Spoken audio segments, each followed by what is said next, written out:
Happy New Year! I hope it's going well with you.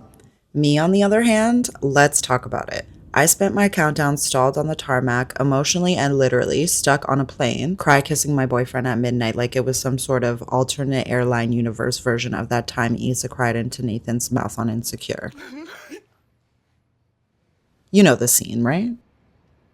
Um, This was the first hour of my 2026, so I hope yours is off to a much more promising start. Okay, ladies and gentlemen, please ensure that your seat backs and drop-down tables are in the full upright line position. Carry-on items are stowed. All electronic devices are turned off and your seatbelts are fastened. Thank you.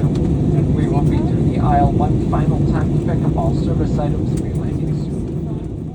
Typically, by the time December rolls around, I usually feel like I've been not so gently spun around the wash one too many times, and now I'm left out to dry, abruptly asked to make sense of it all. Like, what am I actually trying to achieve here? The end of the year naturally invites us to reflect. The annual recaps, the vision boards, the goal setting. What are we moving away from, and what are we moving towards in the new year? What would we like more of in our lives, and what less? And while January offers a collective reset, it also symbolizes a particularly specific sense of urgency, one that makes me feel like I've just not yet arrived. To where? Hard to say. Your guess is as good as mine, but at least I can name a large source of this impending doom. It's mostly thanks to a milestone birthday of mine this month, the big 3-5. So, however forced, it does feel like the right moment to take inventory and to finally do something that's been on my list for a long time now. To start something that's been quietly waiting its turn, to give YouTube an honest try. Collecting my thoughts out loud to share instead of continuously hoarding content in my iCloud that never sees the light of day. I mean, really, entire trips and eras are just sitting there. Like at last count, I had more than 50,000 files stored away in some digital sphere that I've yet to still fully grasp. Getting over the editing hump is no easy feat whatsoever. Plus, the feeling of pure cringe that only talking directly into a camera trying to narrate your life and thoughts can provide is quite real. I'm experiencing it now at this very moment as we speak. Nevertheless, I still want to give vlogging a go, mostly as a space to observe, reflect, and archive my life as it's unfolding, a place to continue my journey of self-expression, of observing life as I experience it and sharing it thoughtfully as I go. So here we find ourselves, a hopeful venture if I can stick it out, and if you're along for the ride, I thank you. My holidays began with a trip to Georgia to visit my boyfriend's family for Thanksgiving. I wanted to give it a quick shout out here because while I don't have enough footage from my time spent there to justify its own video, these instruments in the park deserve their very own honorable mention.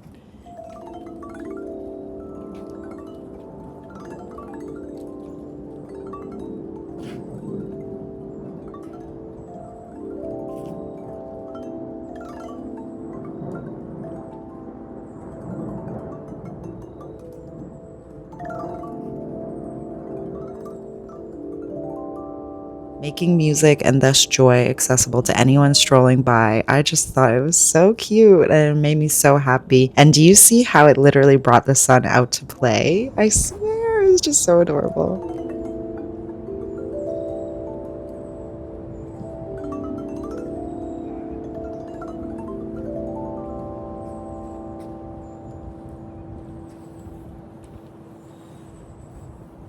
Later, we went to Toronto to spend a proper cold Christmas with my family, which is always a treat, especially to be able to spend just enough time to bask in its charm before the fresh layer of snow dissipates and the dirty, dangerous, piss-covered part is all that's left. Wow.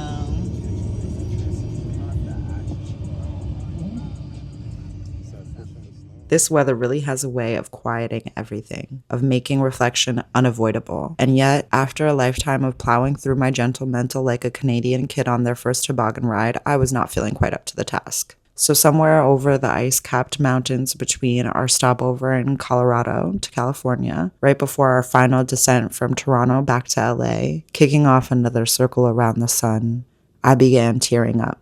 And at first, it was for no apparent reason at all. But the swell in my eyes quickly escalated into full-blown, hands-in-face bawling. And I was suddenly trying to sneak snurfly, disjointed breaths through the cracks of my sweaty fingers so as not to disrupt the unsuspecting passengers nearby. "What's wrong?" my partner asked.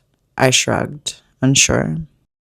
We landed at a promising 10:30 p.m., but only to sit on the tarmac for 2 hours, with no gate, no champagne, and little dignity left from my unprovoked baby in the corner moment earlier. 2025 turned into 2026 while we were still waiting, impatiently and in the aisles by now, beyond ready to collect our luggage and get the hell out of there. It felt pretty spot on for the underwhelming year that was now underwhelmingly in our rear view. Time was moving forward everywhere except for us, with nothing but the thought of how quickly late nights turn into early mornings, hours into days, days into months, how fast life goes by. And there we were, waiting idly by as 1 year ends, wondering whether the delay was another cosmic sign that something was wrong, or if this is simply all part of the process. There's really nothing quite as existential as ringing in the new year trapped in a flying waiting room, questioning your life's decisions while a couple strangers chant a sad little countdown from the back of the plane. Regardless, I was grateful for those unfamiliar voices quietly convincing themselves that this still counted, because for a moment, I was able to silence the track stuck on repeat in my mind long enough to let it. As you can probably tell by now, this wasn't really about the delays. Though they became one hell of a metaphor. It's like life lately. I can't tell whether I am arriving or if I'm just stalling, stuck. No longer who I was and not yet who I'm becoming. It's giving Britney pre-meltdown, not a girl, not yet a woman. Except I am now as close to 50 as I am to the age Britney Spears was when she wrote that song. 20 years old, which is also coincidentally how young I often still feel deep down.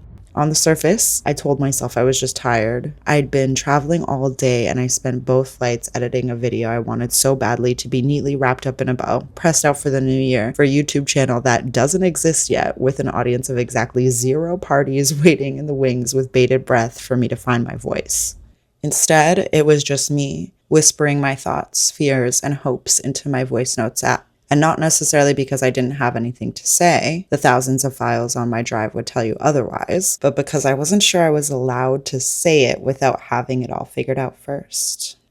Boy, there really is a thin line between thinking and spinning out on something, isn't there? At this point, my inner critic is thriving, and my thoughts start taking on the form of my Caribbean elders with their innocent but pointed comments on just about everything. Like, you're too big, you're too small. When are you getting a real job? When are you expanding the family, having kids? When's that cute boyfriend of yours putting a ring on your finger? You know, the usual. And friends aren't much better. One of them asking, "What happened to us?" That one was a bit more welcomed even through its sting, because my nostalgia lingered on the thought.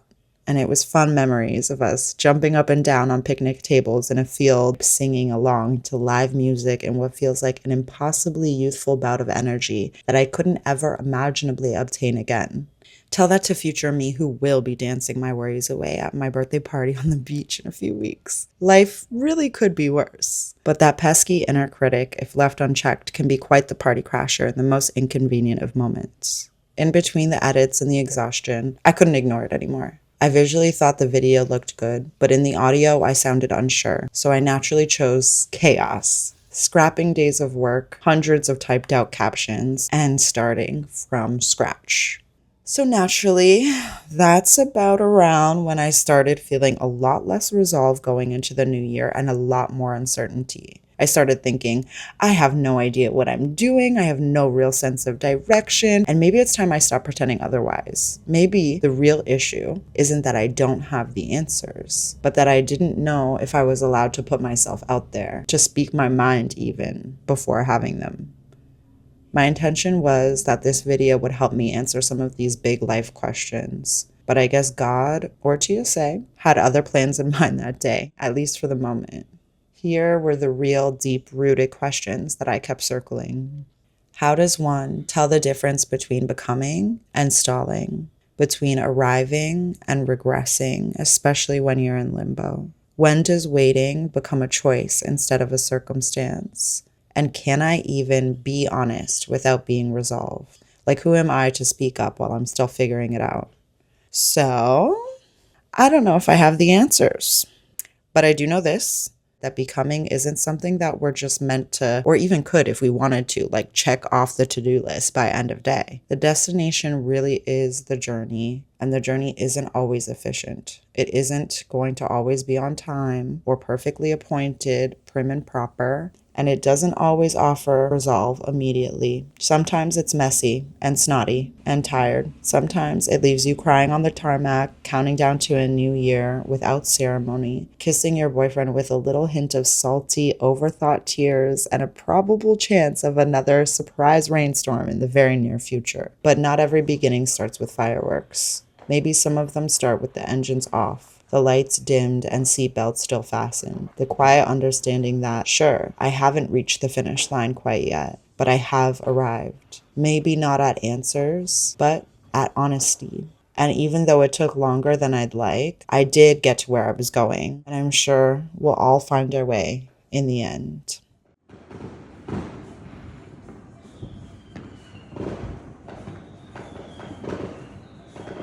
Don't they kind of look like palm trees when they bust?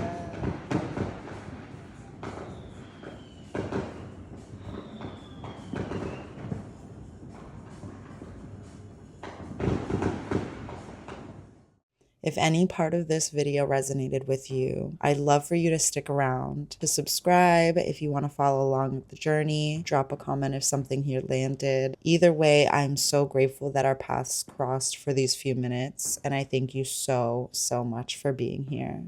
See you in the next one.